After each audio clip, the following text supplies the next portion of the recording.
दोस्तों आज हम जानेंगे कि लेदर और लेदर से जैकेट बनती कैसे है और लेदर आखिर मिलता कैसे है और ये इतनी महंगी क्यों होती है। और अगर आपको कभी इन सवालों ने सताया है तो वीडियो आपके काम की है, क्योंकि मैं आपको बताने वाला हूँ लेदर जैकेट की पूरी एबीसीडी। लेकिन जो सवाल सबसे पहले आता है वो यह है कि लेदर की जैकेट में लेदर आता कहाँ से है। दोस्तों सबसे पहले जानते हैं लेदर मेकिंग प्रोसेस।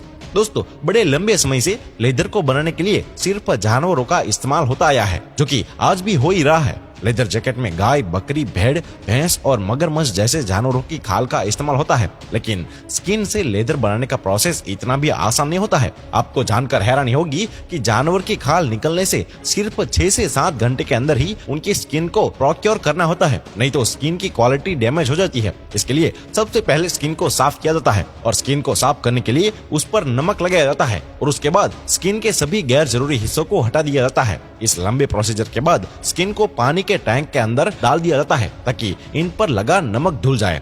इसके बाद स्किन पर एक केमिकल डाल दिया जाता है ताकि खाल से बालों को हटाया जा सके और इस टाइम तक जानवर की खाल लेदर का रूप ले लेती है और इनको अलग अलग शेप्स की शीट्स में काट दिया जाता है। इन्हीं शीट्स को लेदर मैन्युफैक्चरिंग रॉ मटेरियल की तरह इस्तेमाल करते हैं और रॉ लेदर 120 के करीब शीट्स के बंडल में आती है। इसके बाद सबसे पहले बंडल में से एक ही रंग की सभी शीट्स को इकट्ठा कर लिया जाता है। बता दे कि जैकेट को बनाने में आम तौर पर 7 से 8 शीट्स लग जाती है और एक बार शीट्स को इकट्ठा करने के बाद जैकेट की कटिंग और स्टिचिंग का काम कर लिया जाता है।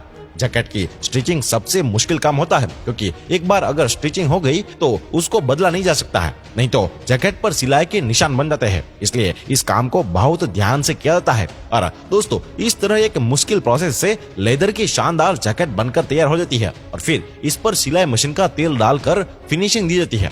दोस्तों बहुत कम लोग जानते हैं कि लोग अक्सर शॉप पर जैकेट की फिनिशिंग कराते हैं, लेकिन सिलाई मशीन का तेल यूज करने पर हम घर पर ही अपनी जैकेट की फिनिशिंग करके पैसे बचा सकते हैं। लेदर जैकेट को पॉलिश कराकर 10 साल बाद भी एकदम नया किया जा सकता है। बस ये ध्यान रखना होता है कि आपके जैकेट में सिलवट कम से कम होनी चाहिए, क्योंकि अगर एक बार जैकेट में सिलवट आ गई तो फिर चाहे कितना भी अच्छा ब्रांड हो, जैकेट को खराब होने से कोई भी नहीं बचा सकता है।